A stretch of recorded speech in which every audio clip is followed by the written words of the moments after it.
Olá pessoal, queridos alunos, a grande alegria, a grande satisfação ter vocês aqui no nosso Esquenta Passaporte da Verbo Jurídico, né? Aqui é o professor Eugélio, professor de Direito Previdenciário. Direito Previdenciário que nessa edição terá duas questões. Então, das 80 questões da prova da ordem, duas serão de Direito Previdenciário e vocês têm um compromisso comigo de acertar as duas. Essa é a nossa meta. Vocês que tiveram aula comigo certamente irão conseguir ter êxito nessa prova. Portanto, nós vamos iniciar a nossa revisão. Vamos tentar em 30 minutos fazermos uma revisão de todo o direito previdenciário para que você se sinta apto. Revisão essa que você muito bem sabe, não é algo muito fácil, porque nós não temos uma espinha dorsal das questões que vêm sendo cobradas pela banca da Fundação Getúlio Vargas nas últimas provas. Então nós vamos nos guiar, já que é a primeira vez que essa disciplina compõe, né, o exame da ordem, pelo que nós prospectamos, pelos conhecimentos, pela experiência de outros concursos públicos e também, por que não, de outras provas que a Fundação Getúlio Vargas já acabou realizando e onde o direito previdenciário acabou compondo estas provas. Portanto, lembro vocês que nós temos 3 regimes previdenciários. Um regime geral de previdência social, um regime próprio e nós temos a previdência complementar. Todos eles compõem a previdência social, que é eminentemente contributiva, que é de filiação obrigatória e que busca o equilíbrio financeiro e atuarial do seu sistema. E essa previdência social integra algo maior que é a Seguridade Social, onde nós encontramos a Previdência Social ao lado da Assistência Social e ao lado da Saúde. E aí vocês estão lembrados que Saúde e Assistência Social são não contributivos, enquanto que a Previdência Social é eminentemente contributiva. A Seguridade Social, que é sustentada por este tripé, saúde, assistência e previdência social, é um conjunto integrado de ações do poder público e da sociedade. Lembro vocês dos exemplos que nós trabalhamos em aula, do direito ao acesso à saúde do argentino, do direito à saúde e da participação da sociedade, na realização do direito à saúde, na doação de órgãos, na doação de sangue, da assistência social na campanha do agasalho, né?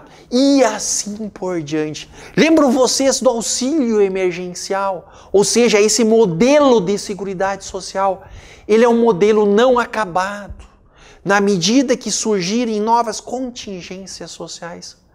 Alguns procedimentos novos o SUS passa a cobrir, passa a fazer, porque eles acabam sendo integrados e acabam surgindo, por assim dizer. E esse modelo é um modelo universalista, procura-se ampliar e incluir cada vez mais pessoas nesse modelo, estrangeiros e não somente o brasileiro nato e naturalizado. E no campo da previdência social, reforço novamente, somente tem direito a um benefício previdenciário, somente se aposenta quem contribui ou os dependentes de quem contribuiu. Lembrando que quem contribui é o segurado, que pode ser o segurado obrigatório, empregado doméstico, trabalhador avulso, contribuinte individual e segurado especial. Contribuinte individual este que recolhe a sua contribuição previdenciária por conta própria. 5% se for microempreendedor individual. 11% se ele optou pelo plano simplificado de recolhimento de contribuição previdenciária, ou seja, ele não quer uma aposentadoria por tempo de contribuição, ele não quer contagem recíproca. Ou 20%. 5% e 11% sempre sobre o valor do salário mínimo. 20% sobre o valor que ele declarar entre o salário mínimo e o teto da Previdência Social. Segurados empregados, empregados domésticos e trabalhadores avulsos, lembro vocês, a alíquota da contribuição previdenciária é de 14%. Mas ela é uma alíquota progressiva, que começa em 7,5%, vai a 9%, vai a 12% e chega em 14%, porque dos 14% ela pode ser reduzida em 6,5 pontos, 6,5%, se o trabalhador ganhar menos que um salário mínimo. Ou ela pode ser reduzida em 5 pontos percentuais se ele ganhar de um salário mínimo a R$ 2.500 aproximadamente. E assim nós temos. A alíquota é essa, então, progressiva, na linha da progressividade do imposto de renda, vamos por assim dizer, ou seja, na linha da capacidade contributiva, que é princípio tributário. Lembrando que qualquer alteração nessas alíquotas, como as realizadas pela Emenda Constitucional número 103, tiveram que obedecer à anterioridade nonagesimal, princípio previsto lá no artigo 195 da Constituição Federal, que trata das contribuições sociais. Lembro vocês que o trabalhador já aposentado pelo regime geral de previdência social não tem descontado contribuição previdenciária sobre a sua aposentadoria, mas se ele seguir trabalhando, será devida a contribuição previdenciária sobre esse novo salário que ele recebe. Além dessas 5 categorias de segurados obrigatórios, nós temos o segurado facultativo. Segurado facultativo aqui, por exemplo, a dona de casa, o estudante, o bolsista, dentre outros muitos, que não exerce atividade remunerada.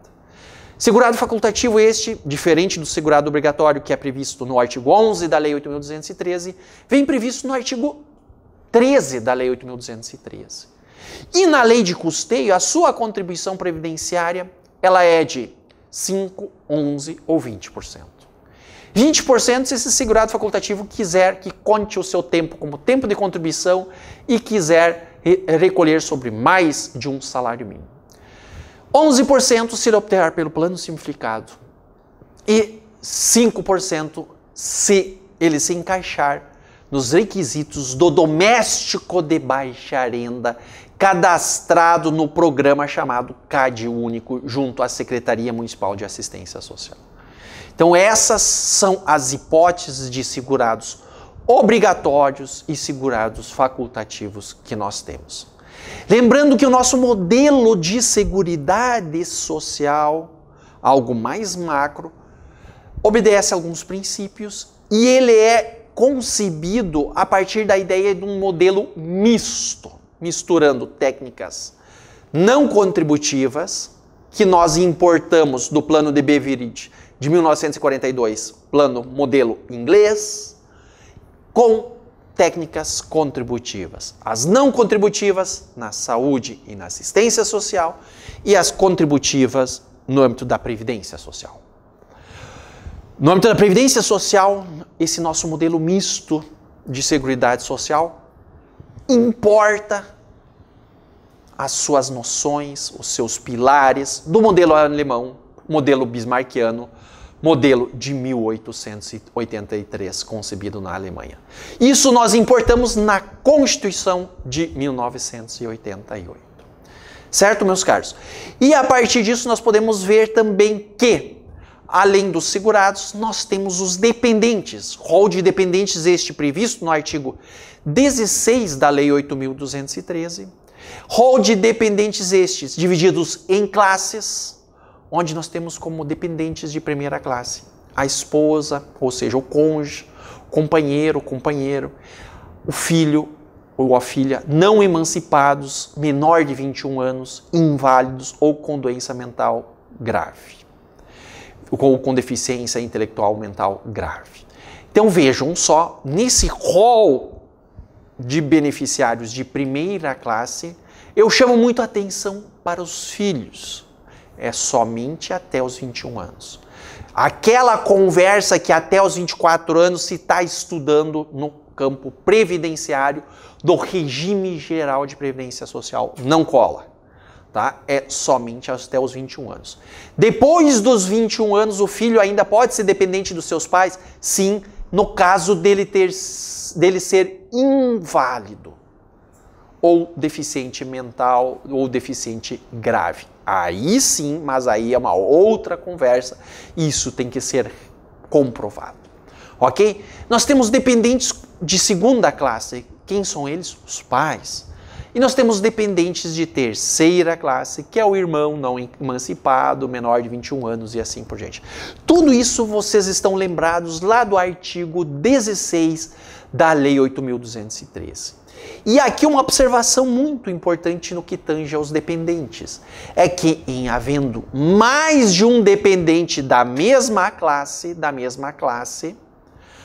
o benefício de pensão por morte ou de auxílio reclusão, o seu valor é dividido entre todos eles. Ok? Benefício esse calculado agora a partir das alterações trazidas pela Emenda Constitucional número 103, no seu artigo 26, benefício esse calculado com base na soma de todos os salários de contribuição desde julho de 94. Julho de 94 por causa do Plano Real, já conversamos sobre isso e porque era a métrica inicial já usada antes da reforma previdenciária. Mas antes da reforma previdenciária nós fazíamos a média dos 80% maiores. E agora, com a reforma previdenciária, a gente passa a fazer a média de todos os salários de contribuição. Portanto, a sistemática de apuração do valor de um benefício previdenciário segue o método que nós trabalhamos em aula e conversamos, chamado método trifásico. Método de 3 etapas, onde a partir dos salários de contribuição, eu apuro o salário de benefício. Portanto, o salário de benefício é apurado a partir da média de todos os salários de contribuição desde julho de 94. Claro, devidamente atualizados, princípio da Previdência Social. E as aposentadorias, conforme prevê a Emenda Constitucional número 103, serão calculadas com base na média dos salários de contribuição. Ou seja, o segurado terá direito a receber 60% do salário de benefício, mais 2% por ano, além dos 20 anos de contribuição, no caso de homem, ou dos 15 anos de contribuição, no caso de mulher. Lembro vocês, e isso é importante, 15 e 20, há uma diferenciação quanto ao sexo, e esse acréscimo de 2 pontos percentuais do valor do salário de benefício, do valor obtido a partir dessa média, esse acréscimo será devido para os homens a partir dos 20 anos, ou seja, um homem com 25 anos de tempo de contribuição, desde que atinja os requisitos etários, poderá se aposentar e receberá, ele tem 25, então 5 ultrapassam os 20, 5 vezes 2, 10, mais 60, receberá 70% do salário de benefício. Diferentemente, se for uma mulher do regime geral de previdência social, lembro vocês, parágrafo 5º do artigo 26 da Emenda Constitucional número 103, no caso das mulheres, somente a partir, elas já têm direito ao acréscimo dos 2 pontos percentuais já a partir dos 15 anos, mas somente mulheres do regime geral de previdência social, ou seja, naquela nossa divisão de 3 regimes previdenciários, regime geral, regime próprio, lembro vocês, específico dos servidores públicos, ocupantes de cargo de provimento efetivo, o CC contratado emergencial estão lá no regime geral, né? Portanto, no âmbito do regime geral de previdência social, elas terão direito ao acréscimo dos 2 pontos percentuais a partir dos 15 anos. Ou seja, se for uma mulher com 25 anos de tempo de contribuição, a renda mensal inicial dela será de 80%. Quantos anos ultrapassaram os 15? Se ela tem 25? 10. 10 vezes 2, 20. Soma com os 60, vai dar 80%. Ela vai receber 80% da média de todos os salários de contribuição desde julho de 94.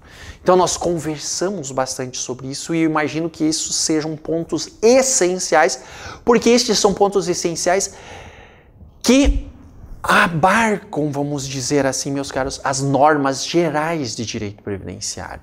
Essas observações sobre os 3 regimes previdenciários. Essa observação que a previdência complementar, ela pode ser, e ela se divide entre pública e privada. Nós temos um plano de previdência complementar, né, público, FUNPRESP, no âmbito do Legislativo, do Executivo e do Judiciário Federal, um em cada ramo, vamos dizer assim. Nós temos um plano de previdência complementar público dos servidores públicos aqui do estado do Rio Grande do Sul, mas eles são planos de previdência complementar públicos e fechados. Somente, por que fechados? Porque somente aquele grupo de pessoas pode fazer parte. Nós temos planos de previdência complementar privados e fechados também, não só públicos e fechados, nós temos os privados e fechados. Fundação CE, somente servidores, trabalhadores da CE podem fazer parte. Fundação FUNCEF, né, dos trabalhadores da Caixa Econômica Federal, né, dos trabalhadores do Banco do Brasil, a Previ, dos trabalhadores da Petrobras, Petros e assim por diante. Fundação Banrisul e outras tantos mais que a gente poderia citar. Lembro a vocês também que nós temos planos de previdência complementar abertos, de entidade abertos. Mas quando nós falamos em entidades abertas, necessariamente serão privadas. Não temos de entidades abertas públicas. Entidades abertas privadas, nós temos aqueles planos de previdência complementar que nós contratamos juntos aos bancos ou junto às entidades de previdência privada complementar aberta. Então, quando eu vou lá e faço um plano de previdência complementar para a minha filha, para o meu filho, eu estou fazendo um plano de previdência complementar privado, entidade aberta, ok? OABPrev, prova da ordem. OABPrev, vocês, entidade de previdência complementar privada e fechada. Porque eu que estou com a minha carteira da ordem suspensa, por quê? Porque eu sou servidor do judiciário e não posso advogar, não é porque eu fiz alguma falcatrua, tá, colegas? Porque eu sou servidor do judiciário e não posso advogar, não posso fazer parte da OABPrev. Agora, vocês, futuros aprovandos nessa prova da ordem, recomendo que dentre todos os planos de previdência complementar, né, abertos, e o fechado da OABPrev, me parece que o da OABPrev é mais interessante, por ter taxas de administração mais em conta e assim por diante. Certo, meus queridos? Bom, a partir disso, nós vamos para os benefícios previdenciários. E aqui eu começo chamando a atenção de vocês. Vocês lembram que nós temos a hipótese e a regra geral de que nenhum benefício previdenciário pode ser superior ao teto do regime geral de previdência social? Esse ano, em R$ 7.500. Bom, vocês lembram que nós temos duas exceções. A primeira exceção prevista onde? No artigo 248 da Constituição Federal, referente ao quê? Ao salário maternidade. E aí lembram do exemplo da segurada, que recebe 50 mil por mês, ela é diretora de uma empresa e recebe 50 mil por mês. O salário maternidade dela será limitado ao teto dos ministros do STF. Por quê? Porque quem paga o salário maternidade dela é o INSS, ou seja, é o poder público. Ela vai receber então mais que o teto do regime geral de previdência social. Ok? Vocês lembram que nós conversamos em aula sobre o custeio e assim por diante nessa situação. Segunda exceção que pode extrapolar o teto do regime geral de previdência social é o acréscimo, o adicional de 25% na aposentadoria por incapacidade permanente. na antiga aposentadoria por invalidez. No artigo 42, parágrafo 2º da Lei 8.213, nós temos expressamente essa previsão de, nos casos do segurado aposentado por incapacidade permanente necessitar ajuda permanente de terceiros, a chamada grande invalidez, é devido ao acréscimo de 25%. Então, se o valor da aposentadoria por incapacidade permanente dele resultar num valor de R$7 mil reais, ele terá o acréscimo de mais 25%, ou seja, mais R$ 1.750, ou seja, vai estourar 8.750. Estoura o teto do regime geral. É possível, sim, porque esse acréscimo de 25% ele é justamente destinado aos terceiros, né? Embora seja ele que receba, é para pagar o terceiro que está ali auxiliando permanentemente. Então, é uma parcela de indenização, por assim dizer. Além disso, nós temos três hipóteses em que o valor do benefício previdenciário pode ser inferior ao salário mínimo. Auxílio acidente, porque é um benefício de natureza indenizatória. Lembro vocês que o auxílio acidente é 50% da renda mensal inicial, 50% do salário de benefício, né? Então a renda mensal inicial dele é 50%. Então, se o salário de benefício deu R$2.000, o auxílio acidente vai ser de R$1.000. R$1.000 hoje é menos que um salário mínimo. Auxílio acidente. Salário família, que é aquele valor que a gente recebe, que o trabalhador recebe por filho, né, em idade menor de 14 anos, estudando regularmente matriculado, ou se for menor de 3 anos de idade, né, com a carteirinha de vacinação, até os 6 anos de idade, assim por diante, né, um valor fixo que o empregador paga. E nós temos ainda as aposentadorias concedidas por totalização, com base em benefícios concedidos no exterior e aqui. Concedido em parte aqui, em parte no exterior, pode acontecer que a parte brasileira fique em menos de um salário mínimo. Portanto, nós temos 3 hipóteses inferior ao salário mínimo e 2 superior ao teto do regime geral. Mas vejam só, os benefícios previdenciários, como nós já vimos muito bem em aula, se dividem em benefícios etários, as aposentadorias por idade, por tempo de contribuição, aposentadoria especial. Os benefícios por incapacidade, e aqui eu estou falando da aposentadoria por incapacidade permanente, auxílio por incapacidade temporária e o auxílio acidente. E também, do outro lado, os benefícios de proteção à família. Quando eu falo em pensão por morte, quando eu falo em auxílio reclusão e quando nós falamos em salário maternidade. São estes os benefícios previdenciários com os seus requisitos gerais específicos. Alguns, vocês lembram, exigem qualidade de segurado, alguns não exigem, alguns exigem uma carência mínima e alguns exigem qualidade de segurado e carência. Muito importante, benefício por incapacidade permanente, a antiga aposentadoria por invalidez. Lembram da sistemática de cálculo 60 mais 2%, exceto se a incapacidade permanente for decorrente de acidente de trabalho, doença do trabalho ou moléstia do trabalho. Nos demais casos, ela será de 60 mais 2%. Somente nessas exceções é que será de 100% da média de todos os salários de contribuição. E os reflexos disso também na pensão por morte. Com base, então, nos demais requisitos genéricos, né, qualidade de segurado, talvez exigência da carência, né, e com base nessa sistemática de cálculo. O auxílio incapacidade temporária, o antigo auxílio doença, ou seja, a partir da previsão, da prognose de um laudo médico indicando, olha, o sujeito quebrou a perna, mas daqui meio ano ele tem condições de trabalhar. Então é um benefício temporário. Vai receber por um determinado período e ele não se sentindo apto, ele postula uma nova perícia administrativa, né, para reavaliação das suas condições de trabalho. E o auxílio acidente, ou seja, depois de consolidadas as lesões, se verificou que, olha, o trabalhador ele perdeu um dedo naquela máquina, naquele acidente de trabalho, mas isso faz com que ele possa, lembram da brincadeira, ser presidente da República. Brincadeira à parte, ele pode seguir operando a máquina, ou ele pode seguir trabalhando, não mais com tanta rapidez, mas ele consegue trabalhar ainda, ele não é uma pessoa incapaz permanentemente. Portanto, ele passa a receber o auxílio acidente, que é um benefício de natureza indenizatória, né? Ele passa a receber esse benefício, então, de auxílio acidente, mas pode seguir trabalhando. Quando ele vier a se aposentar, extingue-se o auxílio acidente e o valor que ele recebeu a título de auxílio acidente é considerado para cálculo do valor da aposentadoria dele.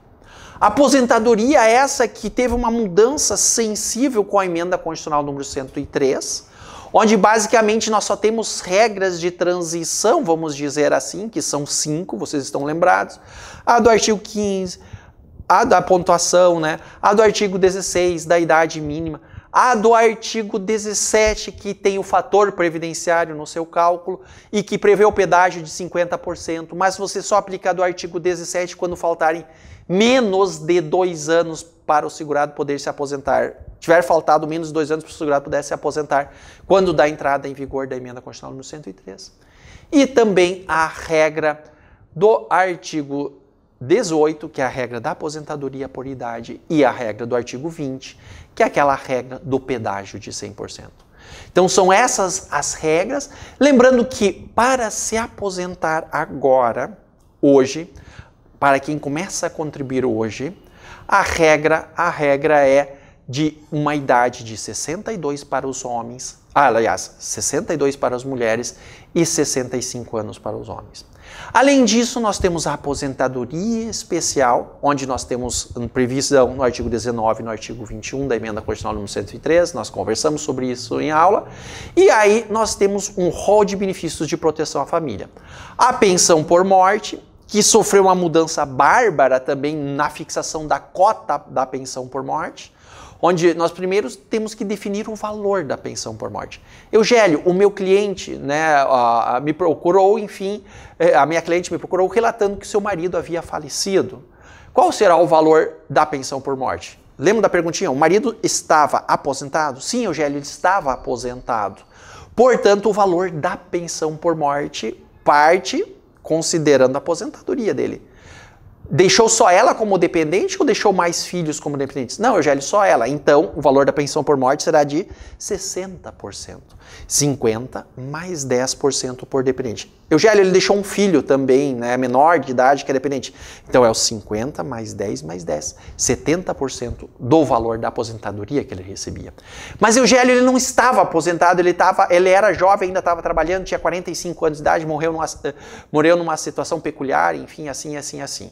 Perfeito, então o valor da pensão por morte será calculado como se ele estivesse aposentado por incapacidade permanente. Eugélio, ele morreu num acidente de trabalho. Bom, aí será 100%, porque daí a aposentadoria por incapacidade permanente foge à exceção da aposentadoria normal. Eugélio, ele morreu numa outra situação que não é acidente de trabalho, moléstia de trabalho, doença relacionada ao trabalho. Bom, neste caso, então, o valor da aposentadoria por incapacidade permanente dele será de 60 mais 2. Eugélio, ele tinha 15 anos de contribuição, era um homem. Bom, então será de 60% da média de todos. E depois nós vamos calcular a segunda parte da pensão por morte. Lembram vocês que a pensão por morte ela só é vitalícia para as mulheres, né, dependentes de segurados, homens falecidos, a partir dos 45 anos. Nas demais hipóteses, a depender da idade da dependente, é que se fixa a duração da pensão por morte.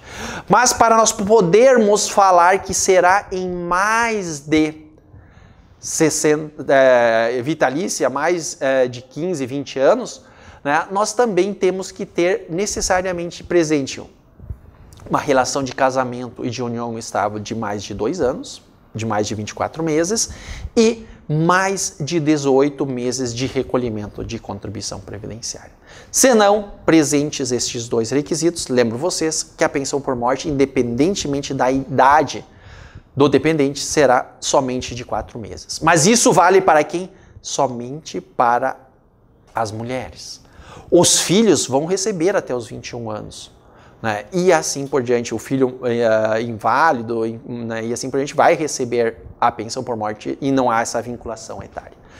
Além disso, nós temos o salário maternidade, que nós conversamos em aula, que tem os seus requisitos específicos, né, previstos para a segurada gestante. Salário maternidade, esse normalmente pago, no caso das empregadas, pela própria empresa.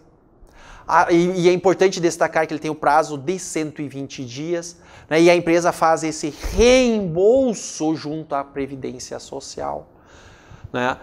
Importante ainda quanto ao auxílio por incapacidade temporária, o antigo auxílio doença, é que os 15 primeiros dias são pagos pela empresa e não pela Previdência Social. Somente a partir do 16º dia é que a Previdência Social começa a pagar o auxílio por incapacidade temporária.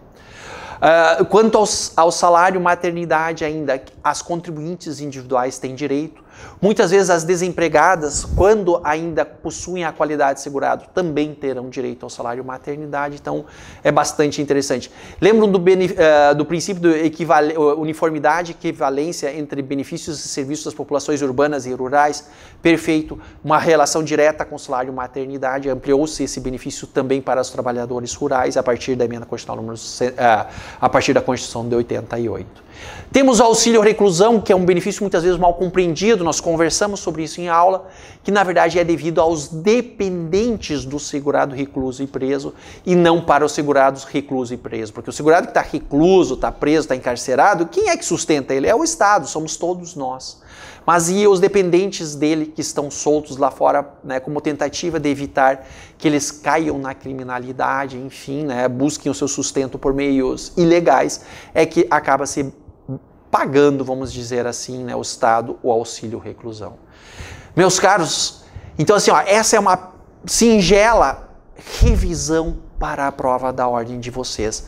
Desejo muita sorte, muito sucesso a todos vocês, não só na prova da ordem, mas na sua carreira profissional. Espero que vocês sejam aprovados, que tenham sucesso, que me mandem recados dizendo: professor, suas aulas de direito previdenciário me ajudaram na aprovação da prova da ordem, e espero reencontrá-los futuramente nos fóruns, circulando como profissionais da área do direito, sejam advogados, sejam procuradores, sejam promotores, enfim, sejam como magistrados. Muita sorte, muito sucesso a todos vocês e meu muito obrigado.